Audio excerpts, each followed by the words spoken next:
Hey guys, Todd Anderson here alongside Tom Ross, doing a deck tech with a post Battle for Zendikar standard deck.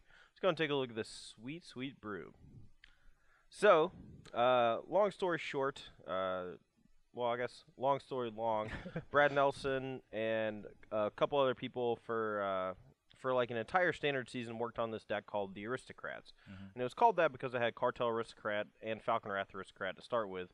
And it was this deck based around sacrificing a bunch of creatures to gain marginal amounts of value, and over time, that value added up to usually winning the game. That deck had Blood Artist in it, which whenever any creature died, you would be able to drain your opponent for a life and gain a life.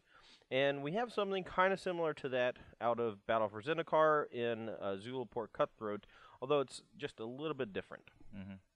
Instead of triggering on all creatures dying, he only triggers on your creatures dying, so it's a little bit weaker, but it does have power, whereas Blood Artist had 0 power.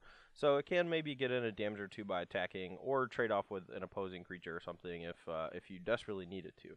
But the gist behind this deck is very similar to the Aristocrat decks of old, but we are lacking in hard sacrifice outlets outside of Nantuko Husk.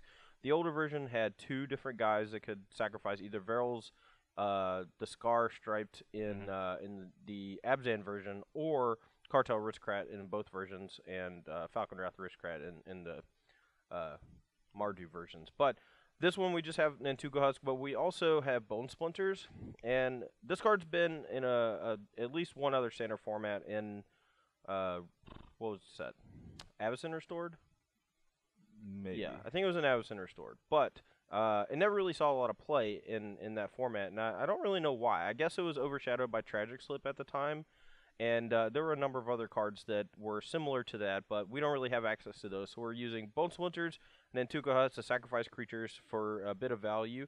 Hangerback Walker, I think, is going to be one of the standouts in the format in general, and this is a deck that can really take advantage of sacrificing it to gain the tokens, as opposed to just making one giant Hangerback Walker, which is what I think most decks are going to end up doing.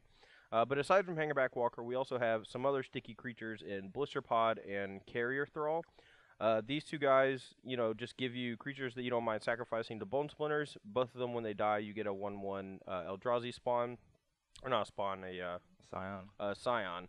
And those can either be used as sacrifice for mana, chump blocked, sacked to Nantuko Husk, sacked to Bone Splinters, things like that. We also are playing 3 copies of Abzan Ascendancy for additional value once we sacrifice all our creatures. Having a couple of regular creatures in play with an Nantuko Husk and then casting Abzan Ascendancy sometimes just kills your opponent. Yeah, you can win the fair way. Yeah. That's exactly what you need. Another spirit when you're sacrificing Hangerback Walker. Why not? Yeah. Another 1/1 flyer. Yeah, another 1/1 flyer. We have 4 copies of Catacomb Sifter in the 3-drop slot. I'm not sure if this guy's going to be very good, but he does seem like he could be good. And that was one thing that I wanted to try out, was that not only does he make a creature when he comes into play, one of these Scions, but also whenever any of your creatures die, you get to scry one. So that can help you find like a Gideon if you have a bunch of mana in play and just need a big threat. If you already have a bunch of other creatures in play, you can search for an Nantuko Husk. If your opponent's at a low life total, you can search for a Zulaport Cutthroat. And the fact that you can just sacrifice a bunch of guys in Nantuko Husk to scry until you find the exact card you need might mean that you actually just kill your opponent on the next turn once you find that exact right card. Yeah, I think it'd be very good. You have all these Eldrazi signs you're going to sacrifice for value here and there, and I think the scrying's going to be important. There's not really any scrying in the format anymore now that temples are gone. I think we're going to find out how much we miss it. Yeah. But yeah, last but not least, Gideon, just an insane guy, generates tokens, can pump all your tokens from like Hangerback Walker with his -4 ability. But yeah, it just does everything. I think Gideon's just going to be an all-star in 10 different decks in Standard. But yeah, then we have 3 copies of Abzan Charms to kind of round it out. I wanted a removal spell in this spot, but I also want to be a little versatile. If your opponent has an empty board and you have an empty board, I want to be able to use Abzan Charm to draw a few cards, try to find pieces to your engine, as it were. Mana base, pretty straightforward. Got 4 Windswept Teeth, 2 Canopy Vista to search up, 2 Forests and a Plains. We have 3 basic swamps because we are actually a base black deck, and we're kind of just splashing white and splashing green. It's a little awkward. I think the deck could be built in such a way where you rely a lot less on one color. But for now, we have a pretty heavy amount of both green and white, but we are at our core black, which is why we have 3 swamps, whereas normally you don't see a lot of basic swamps out of Abzan decks at the moment. 4 Shambling Vents because land that can turn into a creature is pretty great. The lifelink could be useful in a number of situations, and it's a black-white dual land for the deck. 4 Llanowar Waste, along with the Windswept Heath and the Forest, give you 10 ways to be able to cast Blister Pod on turn 1, which I really like. And then 4 Sandstorm Citadel because it's just a dual land, or tri-land. But alright guys, well, that is the main deck for Abzan Aristocrats. Let's go and take a look at the sideboard. Alright, so let's start in the sideboard with the card that should probably be in the main deck. I'm really not good at building decks when a format first begins, but Evolutionary Leap feels like a card that's great against control, but it could just be insane in a deck that has a bunch of cards like Blister Pod and the Carrier Thrall. Yeah, you're saying you're a couple sacrifice outlets short, so I think 1 or 2 copies, probably about 2 copies in the deck would just be great. Yeah, I mean, it's possible that this card should just be in place of Abzan Charm in the main deck or something like that, but to start off with, I want to see how much removal I need, and then as we get some more games in, you know, I might try to slot at least 1 Evolutionary Leap in, and then if it's great, a second one, and then if it's really, really great, a third or fourth.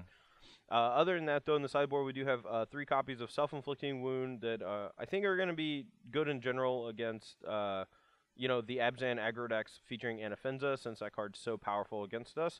But it just has a lot of utility in across various matchups, and the 2 damage, or the 2 life loss from Self-Inflicted Wound could end up being really good alongside the Zulaport Enforcer. Yeah, the draining. Yeah, the drain life guy. And, you know, it might actually just put you that much closer to actually winning the game. 2 copies of Sorin Solemn Visitor against decks that are threatening your life total but not hyper aggressive. This is a really niche card that we're going to bring in against decks that feature Thunderbreak Regent, things like that, where, you know, if the game goes long enough, they are going to kill you with burn spells, but, you know, you don't want to bring in Sorin against something like Mono Red, I don't think. Maybe you do. But I do. I like it. I think it's powerful. Yeah, I mean, we have a lot of tokens. It could be possible that one of these is better than the 4th Gideon in the deck. But yeah, we're just testing these out, so we're going to learn a lot today about the deck and figure out some changes we can make, and we'll talk about those at the end.